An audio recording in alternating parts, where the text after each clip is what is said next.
तुमचं आमचं हक्काचं न्यूज चॅनल म्हणजे विश्व विशाल न्यूज चॅनल. आजच चॅनलला लाईक करा, शेअर करा आणि सबस्क्राईब करा. नमस्कार आणि स्वागत आहे आपल्या सर्वांचं विश्व विशाल न्यूज मध्ये. मी विशाल जगदाळे आपल्या सर्वांचं परत एकदा स्वागत करतो.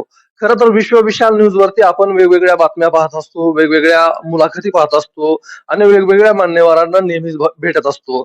आज देखील आपल्या बरोबर चर्चा करण्यासाठी असेच एक मान्यवर आहेत जे की धाराशिव येथील कोर्टामध्ये प्रॅक्टिस करत आहेत आणि आपण त्यांच्याशी चर्चा करणार आहोत. वकील साहेब, तुमचं विश्व विशाल न्यूज मध्ये खूप खूप स्वागत आहे. थँक्यू. आभारी आहे. वकील साहेब, मला सर्वात आधी हा प्रश्न विचारायला आवडेल की तुमचं शालेय शिक्षण कशा पद्धतीचं होतं, शालेय जीवन कसं गेलं, आणि तुम्हाला वकिली या क्षेत्रामध्ये जायचं आहे हे तुम्ही कधी ठरवलं होतं? माझं शालेय शिक्षण हे अंबेजोगाईमध्ये झालेलं आहे आणि त्यानंतर माझं महाविद्यालयीन शिक्षण हे कळंब आणि त्यानंतर LLB चं जे शिक्षण आहे ते माझं विधी महाविद्यालय बीडला झालं. पण वकिलीच करायची हे तुम्ही लहानपणी ठरवलं होतं का त्यानंतर म्हणजे करायचं म्हणून करायचं, काय म्हणजे ह्याच्या पाठीमागचं काय आहे? एक म्हणजे खूप महत्वाचा प्रश्न तुम्ही विचारला की ज्यावेळेस मी 12वीला होतो, 12वीला म्हणजे एक आमचे थोडेसे दूरचे नातेवाईक एक वकील होते. एक त्यांच्याकडे येणारे लोक, त्यांच्याकडे येणारे पक्षकार किंवा त्यांच्याकडच्या ग्रामीण भागातली लोक येतात.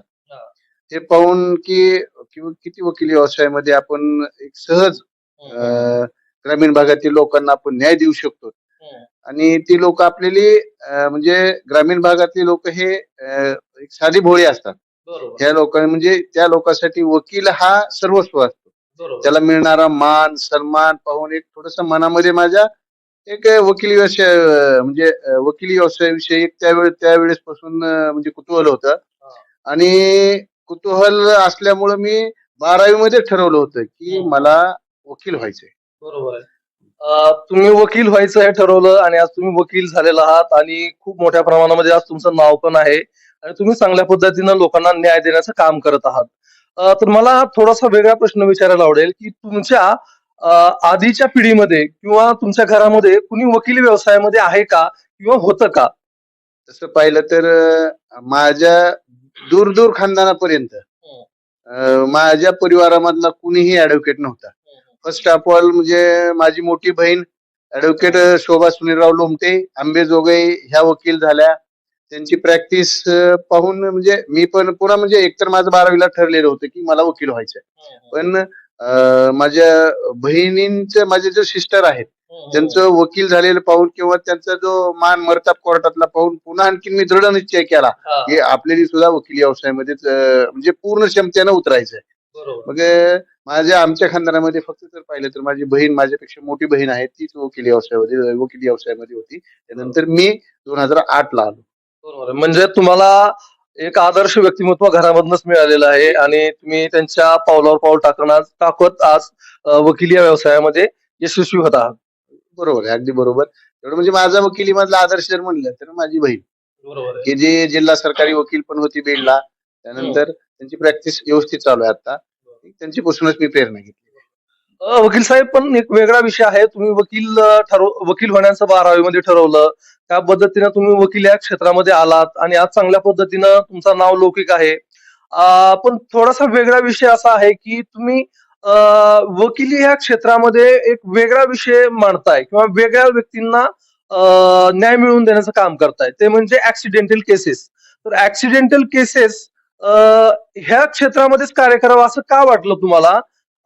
ह्याबद्दल तुम्ही काय सांगाल? मी 2008 ला पास आउट झालो.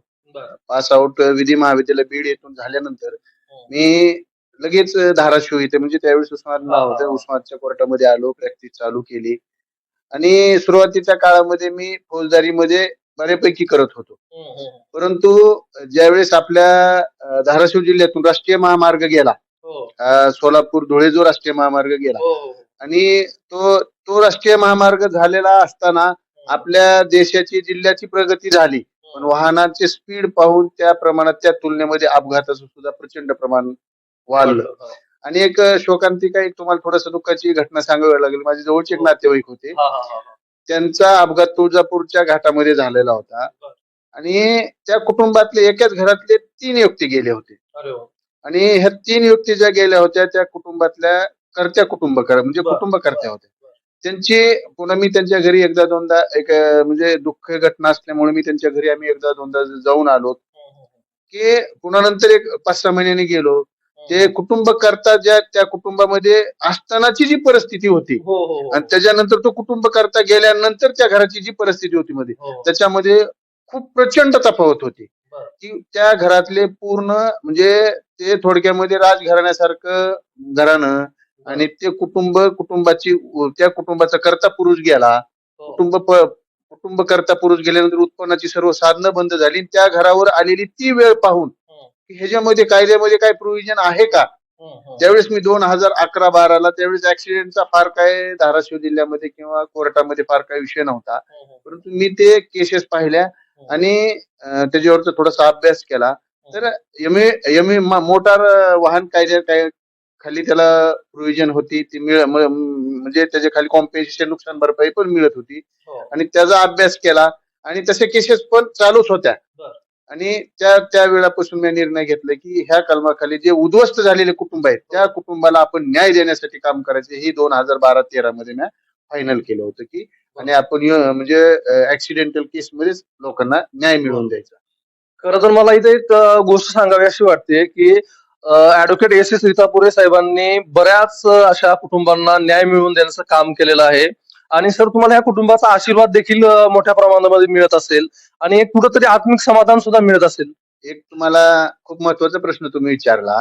मला सांगायला आनंद होतो की म्हणजे ही जरी दुःखाच्या क्षणामधल्या ह्या जरी केस असतील माझ्याकडे, परंतु असं आहे की ह्या पीडित कुटुंबियाकडून आपण इन ऍडव्हान्स फीस म्हणून 1ही रुपया कधी घेत नाही.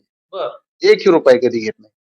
ज्यावेळी त्यांना त्या परिवाराच्या त्या कुटुंब म्हणजे ते जे वारसदार आहेत मयताचे जे वारसदार आहेत त्यांच्या अकाउंटवर पेमेंट जमा झाल्यानंतर आमची फीस असते. त्याच्यामुळं एक थोडस समाधान वाटतं की म्हणजे नाहीतर तुम्ही कोर्टामध्ये गेले तर पाहिलं असेल की वकील फीस घेतल्याशिवाय कोणी कागद घेत नाही या हातामध्ये. म्हणजे मला इथे थोडं थांबावं असं वाटतं की एकदा वकिलाकडे केस गेली की बाबा ते जिंकते का ती अख्खी पिढी त्याच्यामध्ये जाते असंच लोकांच्या मनामध्ये भीती असते. तर तसं तुमच्याकडे आल्यानंतर म्हणजे त्यांना वाटत नाही.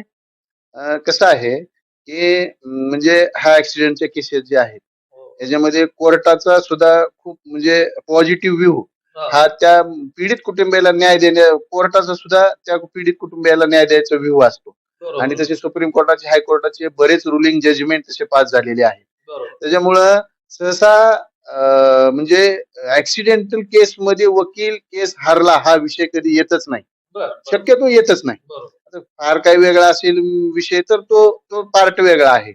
परंतु एखादा ऍक्सिडेंट केस मधील वकील मॅटर हरला हा विषय नसतो. काही ना काहीतरी प्रमाणामध्ये नुकसान भरपाई हे मिळते.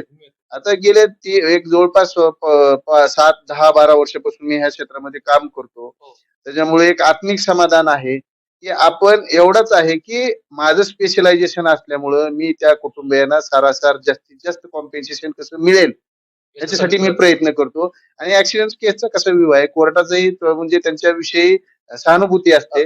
10 रुपये तर कुठेही मिळतच असते. फक्त 20 रुपये त्या कुटुंबाला प्रॉपर न्याय कसा द्यायचा याच्यासाठी एक थोडस आपण विशेष प्रयत्न करतो आणि तसे कायद्याचे प्रोव्हिजन पण आहे.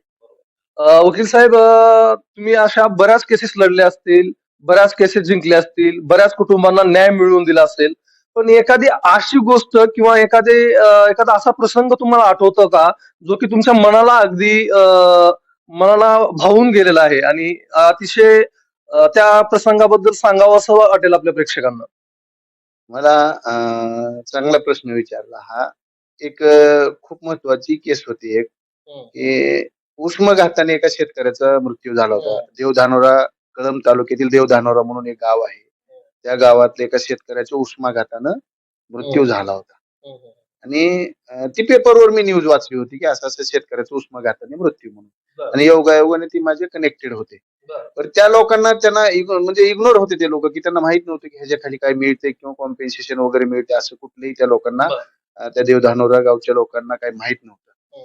मी स्वतः ते माझ्याशी थोडेसे कनेक्टेड असल्यामुळे मी त्यांना कॉन्टॅक्ट केला. मी त्यांना बोलवून घेतलं किंवा म्हणजे उष्माघाताच्या खाली आपण ट्राय करू, कोर्टामध्ये फाईल करू. मी तुमच्याकडून एकही रुपया घेत नाही. नंतर पुढच्या पुढे फीचा विषय हा माझ्यासाठी क्रायटेरिया नाही आहे फीस हा. तर तुम्हाला न्याय कसा देता येईल हे आपण पाहू. आणि एक तुम्हाला मी सांगतो, मला आनंद वाटतो त्या गोष्टीचा की ते प्रकरण कोर्टामध्ये उस्मानाबाद जिल्हा ग्राहक तक्रार आयोगामध्ये चाललं ते प्रकरण. माझ्या वकिली व्यवसायामधील एक थोडासा म्हणजे एक क्रक्स होता तो मॅटर म्हणजे माझ्यासाठी. आणि त्या मॅटर मध्ये उष्माघातानं तो मयत झालेल्या शेतकऱ्याला कॉम्पेन्सेशन देण्याचा ऑर्डर जिल्हा तक्रार निवारण केंद्र आयोगाने केलं. आणि त्याच्यामध्ये गोपीनाथ मुंडे शेतकरी अपघात विमा योजनेच्या खाली त्यांना 2 लाख रुपये कॉम्पेन्सेशन मी मिळवून देण्यामध्ये यशस्वी ठरलो. आणि तुम्हाला मी सांगतो, तो मॅटर महाराष्ट्रामधला पहिला केस होती की उष्माघात हा अपघातच हा. आणि ती माझ्या माहितीप्रमाणे ती केस म्हणजे ती जी केस आहे हायकोर्टामध्ये अपील झाली आणि तो अपील सुद्धा इन्शुरन्स कंपनीचा डिसमिस केला. आणि माझा निर्णय जो होता तो कायम ठेवला. आणि त्या केसमध्ये मी जी पुन्हा मला इन्शुरन्स कंपनीच्या मॅनेजर साहेबांनी मला बोलवून घेतलं सोलापूरच्या ऑफिसमध्ये. आणि त्यांनी मला सांगितले की तुमच्या एका केसमुळं आम्हाला महाराष्ट्रामध्ये 3.5 कोटी रुपये वाटप करायची वेळ आलेली आहे. तो केस म्हणजे माझ्यासाठी एक रक्ष होता, एक आनंद होता की एका शेतकरी कुटुंबाला आपण न्याय मिळवून दिला. आणि एका केसमध्ये न्याय मिळवून देण्याच्या ह्याच्यामध्ये महाराष्ट्रामध्ये तशा घटना घडलेल्या 3.5 कोटी रुपये त्यांना देण्यात मी यशस्वी म्हणजे त्या हजारो कुटुंबांना न्याय मिळवून देण्याचं काम ही सर्वात मोठी माझ्यासाठी एक आनंदाची आणि प्रेरणादायी माझी केस मला ठरली होती. आणि त्याच्यानंतर साहेब एक तुम्हाला सांगायचं एक आनंद वाटतो की ढोकी एक गाव आहे आपल्या धाराशिव जिल्ह्यातलं.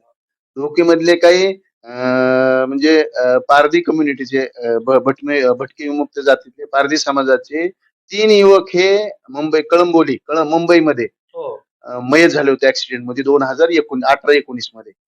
एक तुम्हाला आनंदानं सांगावं, त्या कुटुंबासाठी खूप मोठी दुर्दैवी घटना होती की पारधी समाजाचे ते 3 युवक मुंबईमध्ये मयत झाले होते. योगायोगानं माझ्याकडे केस आल्या त्या 3. आणि आता तो समाज म्हणजे अतिशय निरक्षर आहे. त्यांच्याकडे कुठलंही डॉक्युमेंट नव्हतं, कुठल्याही प्रकारचं डॉक्युमेंट नव्हतं. म्हणजे अगदी आधार कार्ड सुद्धा नव्हते. फक्त पोलीस पेपर जे काही कळंबोली पोलीस स्टेशनने जे तयार केलेले पेपर तेवढे PM रिपोर्ट FIR वगैरे अशाने वाहनाचे व्हेकलचे डॉक्युमेंट एवढंच होतं. आणि एक तुम्हाला मी सांगतो की अतिशय गरिबी काय असते ती त्या समाजाकडे बघितल्यानंतर मला लक्षात आलं. आणि साहेब तुम्हाला सांगायला मला वाटतं की 3 केसमध्ये आपल्या धाराशिवच्या कोर्टाने 1 कोटी रुपये कोर्टाने दिलेला आदेश केलेला आहे की कुठले डॉक्युमेंट नसताना फक्त मी माझी जी काही कोर्टामध्ये मी जी बाजू मांडली होती आणि ते स्ट्रेट रस्त्यावर ते फळ विक्रीचा व्यवसाय करत होते तेवढा एव्हिडन्स ग्राह्य धरून कोर्टाने 1 कोटी रुपये त्या 3 कुटुंबियांना दिले. हा माझ्यासाठी सर्वात मोठा आनंदाचा खूप मोठं म्हणजे खूप मोठी अचिव्हमेंट मी माझ्या वकिलीमध्ये केली. त्याचा मला खूप मनस्वी आनंद आहे. वकील साहेब, खरं तर तुमचं करावं तेवढं अभिनंदन थोडंच आहे. तुम्ही अतिशय गरीब कुटुंबातील कुटुंबांना न्याय देण्याचं काम करताय, त्यांना उभं करण्याचं काम करताय. आणि वकील साहेब, मला हा प्रश्न विचारायला आवडेल की आजपर्यंत ऍक्सिडेंटल केसेस जे आहेत तुम्ही किती लढवले असतील आणि त्याच्यामध्ये तुम्ही किती कुटुंबांना न्याय मिळवून दिला असेल, याबद्दल काय आपल्याकडे रेकॉर्ड आहे का, किंवा याबद्दल आपण काय सांगू शकाल? वकिलाकडे प्रत्येक गोष्टीचं रेकॉर्ड तर असतंच. काय सगळ्या फाईल असतात, सगळ्या डायऱ्या आमच्या मेंटेन असतात, पूर्ण रेकॉर्डच्या बाबतीत काय नाही. एक जास्त काय नाही, पण शेकडो कुटुंबियांना मी न्याय मिळवून दिलेला आहे. कदाचित ती संख्या मी आता क्लिअरली मी डॉक्युमेंट म्हणजे कागदोपत्री मी जर छाननी केली तर 1000च्या पुढे जाईल. 1000च्या पुढे मी निश्चित जाईल की कॉम्पेन्सेशनच्या केस विविध ऍक्ट खालच्या 1000पेक्षा तर मी निश्चित त्याच्या पुढे जर मी क्लिअरली जर डॉक्युमेंटेशन केलं तर 1000पेक्षा जास्त शेकडो हजारोच्या घरामध्ये आहेत. आणि आज तुम्हाला सांगतो की बऱ्यापैकी प्रॅक्टिस आहे लोकांची एक म्हणजे भावना आहे आपल्यावर. तर आज माझ्या शेकडो केस माझ्या आज कोर्टामध्ये पेंडिंग आहेत की ज्या ट्रायलच्या फायनल हिअरिंगला आहेत शेकडो. आता कसं असतं माहितीये का, एखादी व्यक्ती चालली किंवा त्या व्यक्तीला म्हणतात किंवा हा इन्शुरन्स मधला माणूस चालला, हा शिक्षक चालला, हा वकील चालला, तुम्हाला असं म्हणतात का की हा ऍक्सिडेंट वाला वकील चालला? हा आजपर्यंत आज माझा नाची खूप ओळख मोठा निर्माण झाली. अनुभव आहे. मी ज्यावेळेस आता माझं काम जे आहे, एक आपलं धाराशिव हे माझं काय होम होम पिच आहे. हिथं फार काय म्हणजे हिथं काय म्हणजे असं नाव घेतलं तर फार काही वाटत नाही. पण एक म्हणजे परवा माझा एक ज्युनियर आहे, परवा संभाजीनगरला गेला होता. बर. मग त्या ज्युनियरला तिथल्या त्याच्या नातेवाईकांनी विचारलं की काय प्रॅक्टिस वगैरे कुठं करतोस का? तर त्या माझ्या ज्युनियरनं सांगितलं रीतापुरी साहेबांकडे धाराशिवला करतोय. तर तिथला संभाजीनगरचा त्याचा नातेवाईक त्याला म्हणला की यश रीतापुरीकडे प्रॅक्टिस करतोस का? मग त्याने माझ्या ज्युनियरचा मला विदिन एक 5 मिनिटात माझा फोन आला. सर मला खूप आनंद वाटला की तुमचं संभाजीनगर मध्ये नाव आहे आणि ती बी ऍक्सिडेंटच्या केस मध्ये आहे. त्याचं मला खूप आनंद वाटलं.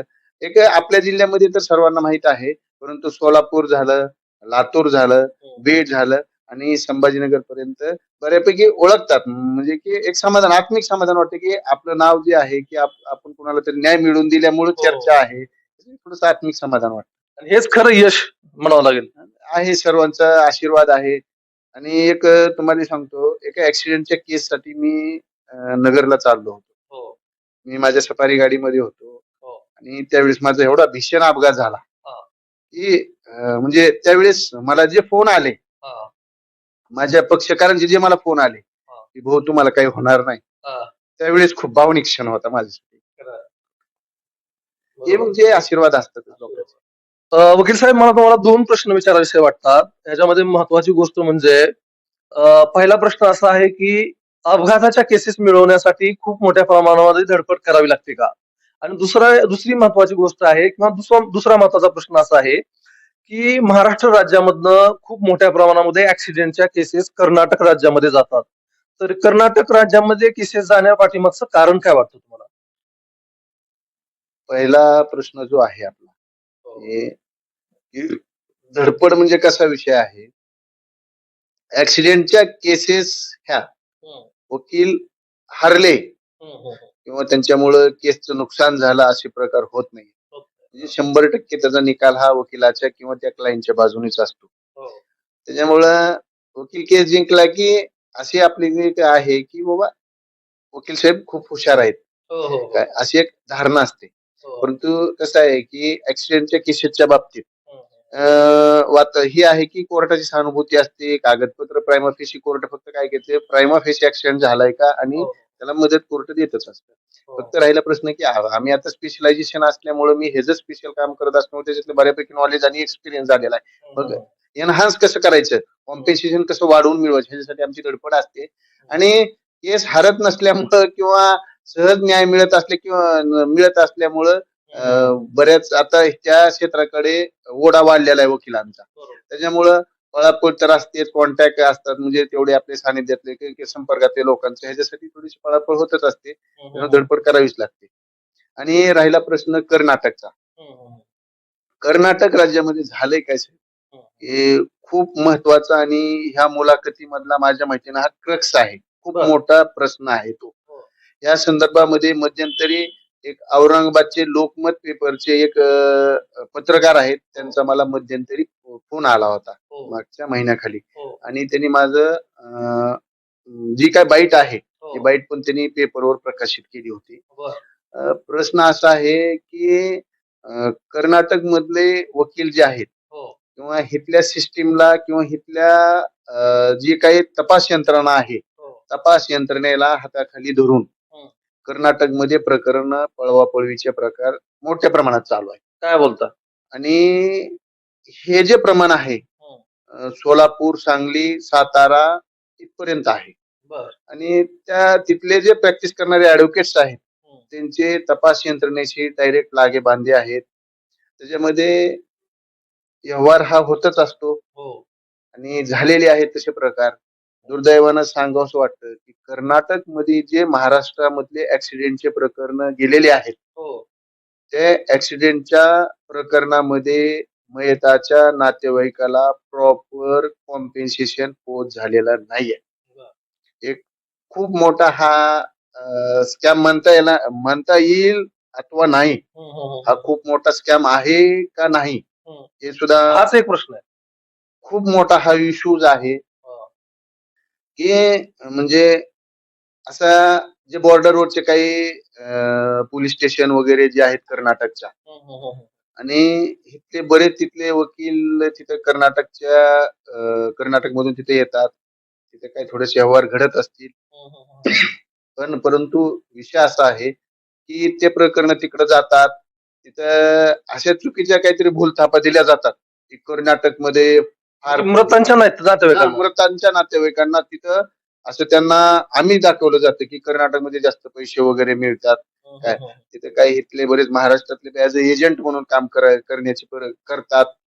त्याच्यामध्ये बऱ्याच यंत्रणा गुंतलेल्या आहेत. आणि कसं आहे की लोकांना मिसगाईड केलं जातं. बरे लोक आपल्या महाराष्ट्रातली भावनिक साधी भोळी लोक आहेत, त्यांना भावनिक केलं जातं की तिथे कॉम्पेन्सेशन जास्त रक्कम मिळते, स्पेशल कोर्ट आहेत, लवकर होतात. असे प्रकार केले जातात किंवा तिथले वकील असंही करतात. असं झालेले प्रकार आहेत. आता परवाच एक मी विजापूरला एका प्रकरणामध्ये गेलो होतो. म्हणजे विजापूर कोर्टात पण मी माझी प्रॅक्टिस आहेच. मी विजापूरचं पंढरपूरचं एक मॅटर होता माझ्याकडे. त्याच्यामध्ये एक कुटुंबातला एक 32 वर्षाचा मुलगा मयत झालेला होता. 32 वर्षाचा मुलगा. आणि त्याच्या आई वडिलांच्या वतीने मी धाराशिवच्या कोर्टात फाईल केलं होतं आणि पत्नीने विजापूरच्या कोर्टामध्ये प्रकरण फाईल केलं होतं. तर ते प्रकरण मी काढण्यासाठी त्या मयताच्या पत्नी आम्ही सर्वांशी त्यांच्यामध्ये तडजोड केली मी आणि विजापूरचं प्रकरण काढायचं ठरलं. तर त्यावेळेस ती प्रकरण काढण्यासाठी आम्ही गेल्यानंतर असं निष्पन्न झालं की तिथले जे कोणी वकील होते त्या वकिलांनी तपास यंत्रणेला आणि त्या मयताच्या नातेवाईकाला, मयताच्या पत्नीला ऍडव्हान्स पेमेंट काय केलेलं होतं. ऍडव्हान्स पेमेंट म्हणजे केस मला मिळावी म्हणून त्या वकिलानं ऍडव्हान्स पेमेंट त्या पत्नीला केलं होतं. पत्नीला पण केलं होतं आणि मध्ये कोणी जे एजंट होते त्यांना पण ऍडव्हान्स पेमेंट केलं होतं. तर ही मला गोष्ट तिथं निष्पन्न झाली. मग ते वकील साहेब म्हणले की वकील साहेब माझे काही जे काही आहे पेमेंट माझं करा आणि तुम्ही केस तिकडे घेऊन जावं, मला काही प्रॉब्लेम नाहीये. ठीक आहे म्हणलं. मग त्यांचं काय जे होतं आम्ही दिलेलं ती मी स्वतः वैयक्तिक मी देऊन टाकलं. त्यांचे पेमेंट काय आहे ती, ते एजंट वगैरे त्या यंत्रणेमध्ये लोक माझे पैसे आले, त्यांनी सांगितलं त्यांचे काही डॉक्युमेंटरी होते, त्याच्यामुळे त्यांचे काय जे होते एक जवळपास लाखाच्या घरामध्ये अमाऊंट होती ती मी तेवढी देऊन टाकली आणि तिथून तो विड्रॉल केलं. आणि एक तुम्हाला सांगायचं म्हणजे की कोर्ट पैसे देतं, सहानुभूती ह्या केस बद्दल असते. म्हणून कुठलेही असे उत्पन्नाचे सोर्सेस म्हणजे काय काय आहेत मयताचे याचं सुद्धा रेकॉर्ड तिथं दाखल नसताना तसाच दाखल करायचा म्हणून क्लेम दाखल केला होता. तिथल्या वकिलांनी जो दाखल केला होता तो क्लेम मॅक्झिमम 40 लाखाचा होता. आणि त्याच्यामध्ये मयताचे उत्पन्नाची साधनं कोणती आहेत, त्याचे सोर्सेस काय हे मेन्शन केलेलं नव्हतं. तो क्लेम मी विड्रॉल केला तिथला. मी पूर्वी 2021 ला तिथे आई वडिलांच्या वतीनं त्या मयताच्या दाखल केलेला होता. तर त्याचे सगळे सोर्सेस मी रेकॉर्डवर आणलेले होते, त्याचे उत्पन्नाचे काय साधन आहे. तो क्लेम मी 1,61,00,00,000 उस्मानाच्या कोर्टात आज प्रलंबित आहे. आणि तेवढे मी उत्पन्नाची साधनं रेकॉर्डवर आणलेली आहेत. तेवढे त्याचे सोर्सेस ऑफ इन्कम जे आहेत ते सगळे रेकॉर्डवर आणले. पण माझी 100% खात्री आहे की जवळपास 1.5 CR घरामध्ये त्याच्यामध्ये पेमेंट. म्हणजे तिथल्या वकिलांनी केलेलं पेमेंट फक्त 40 लाखाची डिमांड होती. माझी 1,61,00,000 डिमांड होती. तरी मी केली 1,61,00,000 परंतु 1.5 CR पर्यंत माझी तिथे आर्ग्युमेंट झालेले कोर्टामध्ये आणि कोर्टाचा व्ह्यू तिथपर्यंत गेलेला आहे. आता काय जे जजमेंट असेल ते मान्य करावं लागेल. पण हा एवढा डिफरन्स आहे. मला इथे तुम्हाला वेगळा प्रश्न विचारावा वाटतो की महाराष्ट्रातील कायदा वेगळा आणि कर्नाटक मधील कायदा वेगळा, असं काय आहे का? आणि त्यामुळे महाराष्ट्रातील केसेस कर्नाटकमध्ये जातात असं आपल्याला वाटतं का? आपण काय सांगाल? खूप चांगला प्रश्न विचारला तुम्ही. हा कायदा शेवटी कसं कुठलाही कायदा हा संसदेमध्ये पारित होत असतो. आणि आपल्या देशात तर एकच आता हा MU ऍक्ट जो आहे तो पूर्ण देशामध्ये एकच आहे. फक्त ही दिशाभूल केली जाते आणि ही दिशाभूल करण्याचा प्रकार महाराष्ट्रामध्ये खूप आहे. आता काय झालेलं आहे की राष्ट्रीय महामार्गाचं प्रचंड मोठं जाळं महाराष्ट्रामध्ये होत आहे. त्याच्यामुळे वाहनाच्या भयंकर अति स्पीड आहेत. त्या स्पीडमुळे ऍक्सिडेंटचं प्रमाण दिवसेंदिवस खूप वाढायलंय. आणि असे ह्या ऍक्सिडेंट झाला म्हणलं की एजंटची संख्या, बऱ्याच यंत्रणा त्याच्यामध्ये काम करायला, ते काहीतरी मयताचे नातेवाईक हे त्यावेळेस कसे काय परत इमोशनल वातावरण असतं. लोकांना म्हणजे आपण काय करायला लागलो ह्याचं सुद्धा नॉलेज नसतं किंवा त्यांच्या लक्षात सुद्धा येत नाही. आणि त्या गोष्टीचा गैरफायदा घेऊन ही मधली जी सिस्टीम आहे ती सिस्टीम काय करायला लागलेली आहे. तिथं कर्नाटकमध्ये जास्त पैसे मिळतात. तिथं स्पेशल कोर्ट आहेत. असं विविध म्हणजे असे मिसगाईड करायला लागले. दिशाहीन म्हणजे लोक म्हणजे कसं आहे की कुटुंबातला करता गेल्यामुळे त्या कुटुंबाच्या समोर एकतर मानसिकता नसते. मानसिकता नसते, पूर्ण अंधार असतो. बरोबर, काय आहे पूर्ण ते बघावं तुमच्या हा मग असे प्रकार होतात आणि त्या गोष्टीचा त्या दुःखाचा गैरफायदा घेऊन कर्नाटकमध्ये त्या केसेस फाईल होत आहेत. तर खूप मोठी ही खूप मोठी दुर्दैवी गोष्ट आहे. दुर्दैवी आहे, पण वकील साहेब तुम्ही याच्यामध्ये खूप मोठा आरोप पण करताय आहात. एका सिस्टीमला तुम्ही चॅलेंज करत आहात. ही पूर्ण सिस्टीम म्हणजे एक सिस्टीमच लावलेली आहे का याच्यासाठी, की महाराष्ट्रातल्या केसेस कर्नाटकमध्ये जाण्यासाठीचे? 100%. 100%. आता एक तुम्हाला सांगावं म्हणजे आता आम्ही कंटिन्यू फिरतो, पाहतो. ह्याच्यामध्ये कर्नाटक मधून ऍक्सिडेंट झालाय असं जरी निरोप गेला, अहो बरेच अशा केसेस झालेल्या आहेत. मयताच्या घरी निरोप गेलेला नाही, पण कर्नाटकमध्ये निरोप गेलेले आहेत. काय बोलताय? महाराष्ट्रामधल्या ऍक्सिडेंटचा? महाराष्ट्रामध्ये सपोज धाराशिव जिल्ह्यामध्ये ऍक्सिडेंट झाला सपोज, मयताच्या घरी निरोप गेलेले नाहीत, पण कर्नाटक मध्य राज्यातल्या वकिलांकडे निरोप गेलेले आहेत. तुम्हाला म्हणजे एवढी स्ट्रॉंग त्यांची सिस्टीम आहे? भयानक मोठी स्ट्रॉंग आहे, स्ट्रॉंग नेटवर्क आहे. आणि ह्या संदर्भात मी जी तुम्हाला मगाशी बोललो की संभाजीनगरच्या एक पत्रकार आहेत. मला परवा म्हणजे मागच्या महिन्याखाली त्यांनी माझी बाईट पण त्यांनी त्याच्यावर प्रकाशित केली होती. तर त्यांनी तर असं मेन्शन केलं होतं की पीएम करायच्या ज्यावेळेस त्या शवाचं डेड बॉडीचं पीएम चालू असतं तिथपर्यंत कर्नाटकच्या लोकांचं कर्नाटकचं नेटवर्क तिथपर्यंत आहे. आणि ह्याच्यामध्ये खूप मोठी यंत्रणा कामाला लागलेली आहे. म्हणजे आता फार तो एवढा मोठा गहन विषय आहे तो की त्याच्यातले गौप्य स्फोट जर बाहेर पडले तर एक तुम्हाला त्याच्यातलं एक उदाहरण तुम्हाला सांगतो. धाराशिव तालुक्यामधलंच एक खेडा आहे, त्या खेडेगावातली एक मयत झालेले होत्या. त्याच्यामध्ये आम्ही ऑनलाईन, मी स्वतः आणि माझे मित्र ऍडव्होकेट, आम्ही ऑनलाईन कर्नाटकच्या विजापूरच्या कोर्टाची ऑर्डर चेक केली. तर त्याच्यामध्ये 28 लाखाच्याच लमसम अमाऊंट ग्रँट केलेली होती आणि मयताच्या घरी केवळ 12 लाख रुपये मिळालेले होते. 12 लाख रुपये मिळाले होते मधले पैसे मधली सिस्टीम ना. आणि ते निरक्षर लोक, त्यांच्या काही लक्षात आले नाहीत ह्या गोष्टी की नेमकं काय. म्हणजे त्यांना एकतर लँग्वेजचा प्रॉब्लेम, कर्नाटकमध्ये गेले की लँग्वेजचा प्रॉब्लेम, एकतर निरक्षर. फक्त त्यांनी 12 लाखामध्ये समाधान मानलं. त्यांना सुरुवातीला जे सांगण्यात आलं होतं आणि मिळालेले पैसे जे तफावत वाटली म्हणून ते लोक माझ्याकडे आले. मी ऑनलाईन ऑर्डर चेक केली. पुन्हा मी त्या वकिलांना धाराशिव मध्ये माझ्या पद्धतीने बोलवून घेतलं आणि तो विषय क्लिअर केला मी. तर खूप मोठा आहे. त्या मयताच्या नातेवाईकापर्यंत प्रॉपर मोबदला कर्नाटकमध्ये गेलेल्या केसचा मिळत नाही, असं माझं 100% मत आहे. खरं तर वकील साहेबांनी अतिशय छान पद्धतीनं मार्गदर्शन केलेलं आहे किंवा कशा पद्धतीनं महाराष्ट्रामधनं कर्नाटक राज्यामध्ये केसेस जातात आणि इथल्या महाराष्ट्रामधील माणसांना, इथल्या महाराष्ट्रामधील लोकांना कशा पद्धतीनं फसवलं जातं. एक प्रकारे वकील साहेब ही फसवणूकच आहे, खूप मोठ्या प्रमाणामध्ये फसवणूक आहे.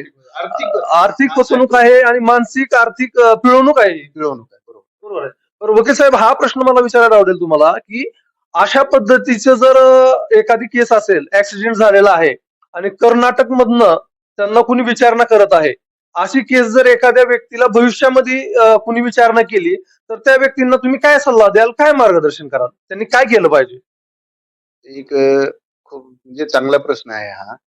तर मी तुम्हाला सांगू इच्छितो की ऍक्सिडेंट झाल्यानंतर, ऍक्सिडेंट हा विषय न संपणार आहे. असं कुठलाच पेपर, वर्तमानपत्र नाही आणि न्यूज चॅनल नाही की त्या न्यूज चॅनलवर आणि वर्तमानपत्रावर डे टू डे बातमी नाही, एक अपघाताची बातमी नाही, असा विषयच नाहीये. आणि जर कॉन्टॅक्ट जर कसं आहे, ही एक मोठं नेटवर्क आहे आणि कसं आहे की प्रत्येक ह्याच्यामध्ये ह्या सिस्टीम मध्ये बरेच लागेबाधे झालेले आहेत. त्याचे प्रत्येक यंत्रणा ह्याच्यामध्ये इन्व्हॉल्व आहेत. प्रत्येकाच्या हाताला काही ना काहीतरी लागतंय म्हणून ते करतात.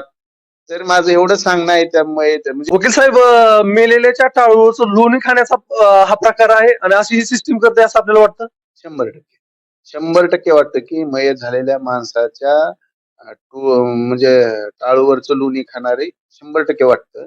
प्रश्न म्हणजे खूप महत्वाचा आहे की म्हणजे जर अपघात हा न संपणारा विषय आहे पहिले. जरी यंत्रणा तशा कुठल्या आल्या, कुठल्या यंत्रणेनं जर तुम्हाला सांगितलं की स्वयंसो वकिलाकडेच प्रकरण द्या, ह्या राज्यामध्ये जास्त मिळतात, तर सतर्क होण्याची खूप गरज आहे. तुमची 100% फसगत, तुम्ही फसगतीच्या दृष्टीने वाटचाल केली असं म्हणायला म्हणजे वाव राहतो त्याच्यामध्ये. तर असं जर कोणी म्हणत असेल की कर्नाटकमध्ये जास्त पैसे मिळतात, तिथं लवकर डिस्पोजल प्रकरण होतं, तर आणि कुणी इंटरेस्टेड पर्सन जर मध्ये जास्त इंटरफेअर करत असेल, तर म्हणायचं की सावध व्हायचे, त्याच्या हाताला काहीतरी आहे, लागायला लागले म्हणून त्यांना त्यांची शिफारस करायला लागलाय. तर माझं एकच म्हणणं आहे की या आपण घेतलेल्या ह्या मुलाखती मार्फत एकच संदेश जावा लोकांना की घाई गडबड करू नका. ह्या केसेसला लिमिटेशन आहे. जरी लिमिटेशन संपलं तरी त्याला कालावधी दिले, कंडोनेशनचं अप्लिकेशन करून फाईल करता येतं. परंतु घाई गडबड करू नका. कुणाच्या आमिषाला बळी पडू नका. कुणीतरी ऍडव्हान्स पेमेंट द्यायलंय म्हणून त्याच्याकडे केस देऊ नका. त्याच्यामध्ये प्रॉपर तुम्हाला न्याय देणारा कोण आहे, आणि कायदे संपूर्ण देशामध्ये एकच आहे. त्याच्यामुळं काही विषय नाहीये. फक्त ही लोकांना भावनिक बनवायचं, इमोशनल बनवायचं, किंवा असे खूप प्रकार चालू आहेत. तर एकच आहे की थोडस सावध पवित्रा घ्या. समाजामध्ये प्रत्येक कोर्टात जावा, तिथं आपापल्या प्रत्येक परिवाराच्या कॉन्टॅक्ट मध्ये कुठला ना कुठला वकील असतो. वकिलाशी चर्चा करा. त्याच्यामध्ये एक्सपर्ट, ते मॅटर कुणी जास्त केले त्याच्याकडे द्या मॅटर तुम्ही. आणि मला एकच म्हणायचं की ह्याच्यामध्ये पैसे हे फक्त वन्स मिळत असतात, एकदाच मिळत असतात. तर ते फक्त प्रॉपर मोबदला तुम्हाला जो ऍडव्होकेट व्यवस्थित देईल अशा वकिलाकडे, आणि त्याच्यामध्ये व्यवस्थित ज्यांनी काम केलेलं आहे त्यांच्याकडे द्या. काय, किंवा तुमच्या जवळ तुम्हाला जिथं योग्य वाटेल तिथं द्या. परंतु कर्नाटक मध्ये जाण्याची जो काही प्रकार आहे तो 100% थांबणं आवश्यक आणि गरजेचं आहे. याच्यासाठी महाराष्ट्र शासन काही करू शकतं का, असं काय आपल्याला वाटतं का? आता हा कसा आहे, हा ऍक्सिडेंटच्या केसचा जो विषय आहे त्याला ज्युरिडिक्शनचा भार नाही.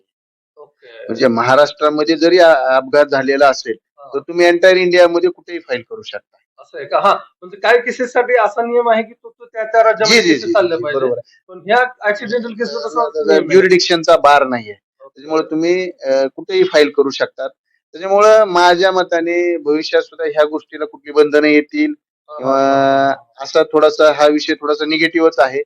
त्याच्यामुळे एकच आहे, त्याच्यामध्ये एकच पर्याय आहे की आपण सतर्क राहणे आणि आपल्या जवळच्या व्यक्तीशी संपर्क साधणे, जवळच्या कोर्टामधील वकील साहेबांशी संपर्क साधणे, आणि जो व्यक्ती चांगलं काम करतोय त्या व्यक्तीशी आपण संबंध देणे, एवढंच हेच गरजेचं आहे.